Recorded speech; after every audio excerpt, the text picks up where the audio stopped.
Un chrétien, c'est quelqu'un qui a délibérément suivi Jésus-Christ de Nazareth.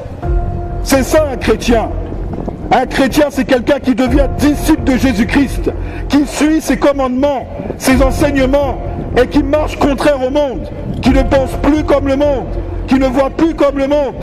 Il n'a plus la haine dans son cœur, mais l'amour. Il va dire la vérité aux perdus. C'est quelqu'un qui est persécuté dans le monde pour la cause de Christ. C'est ça un chrétien. Un chrétien n'est pas un religieux. Un chrétien, c'est quelqu'un qui a reçu la vie. Vous comprenez? Jésus a dit, je suis le chemin, la vérité et la vie. Le chemin n'est pas vers le Vatican. Le chemin, c'est Jésus-Christ de Nazareth seul, indépendamment de ce que toi tu peux penser. Mais c'est ce que pense le Testament. C'est de ça que nous parlons. Et nous savons que les catholiques ne sont pas chrétiens, c'est écrit dans la Rousse. Regarde dans le dictionnaire. Vous avez accepté des traditions humaines qui envoient en enfer les hommes et les femmes. Et la cerise sur le gâteau, vous refaites le sacrifice de Jésus-Christ plusieurs fois. Or qu'une seule offrande, dit Hébreu, une seule offrande a amené les gens à la perfection. Seul le sacrifice de Jésus-Christ, seul. Repentez-vous les catholiques de votre abomination. La Vierge Marie ne va pas vous sauver, elle n'est plus vierge.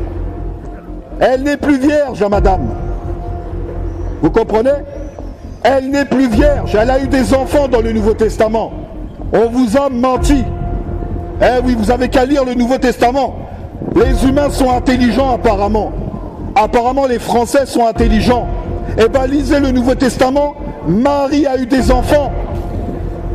Jésus-Christ est le premier-né d'entre plusieurs frères et sœurs.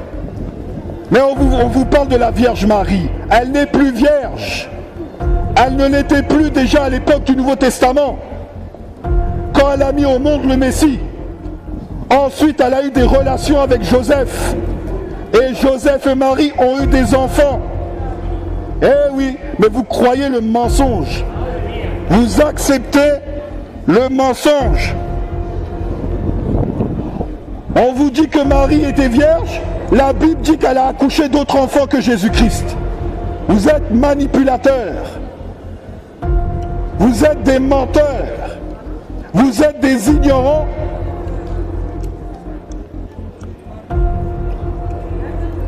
Le Seigneur appelle les catholiques à quitter leur système et de venir à lui seul, afin que vous soyez sauvés. Je parle aux catholiques, il y en a plein en France apparemment, il y en a plein. Eh bien sachez que si vous mourrez là-dedans dans vos dogmes et que vous avez rejeté le Nouveau Testament, vous irez en enfer. Tu peux prier Marie toute ta vie, tu iras dans le feu éternel. C'est un avertissement. Bientôt, Rome sera jugée par Yahvé, le Dieu de la Bible. La grande prostituée, la Babylone la grande, la corruption des nations. Vous n'avez pas vu cela? Vous n'avez pas vu cela, que ça séduit toutes les nations? Et le catholicisme a ravagé les églises évangéliques, hein? C'est le chaos là-dedans. Le pasteur est un petit pape aussi, voyez? Le pasteur contrôle tous les gens. C'est un petit pape aussi. Voilà, je vous ai donné la solution aujourd'hui. Croyez en l'écriture seule. Croyez le Nouveau Testament seulement. Et le Saint-Esprit vous convaincra dans vos cœurs de ce que je dis. Mais n'oubliez pas que la mort arrive pour tous les hommes. La mort arrive pour tous les êtres humains.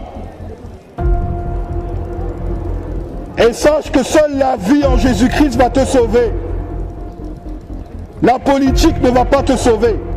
La cigarette ne va pas te sauver. L'alcool ne va pas te sauver. Les films porno ne vont pas te sauver.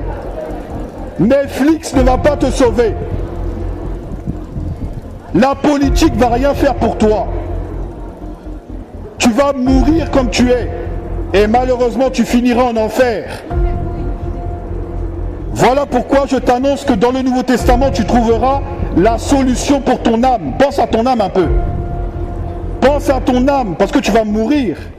Ne crois pas que tu es immortel. Hein. On va te dire la vérité, nous. Hein. Les gens se croient immortels, ils se croient, ils vont pas mourir, genre. Tu vas mourir, mon ami. N'oubliez pas ça, vous allez mourir. Tu peux être belle, tu peux être beau. Un jour ou l'autre, la vieillesse finit à rattraper les gens. Là, les rides commencent à arriver, les femmes. Il y a des belles femmes, oui, mais les rides arrivent. La vieillesse arrive, les femmes. N'oubliez pas cela. La beauté de la femme se trouve à l'intérieur de son cœur.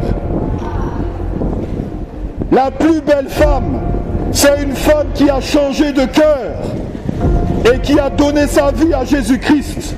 C'est ça la plus belle femme, ce n'est pas le physique. Non, non, non. La plus belle femme au monde, c'est celle qui a donné son cœur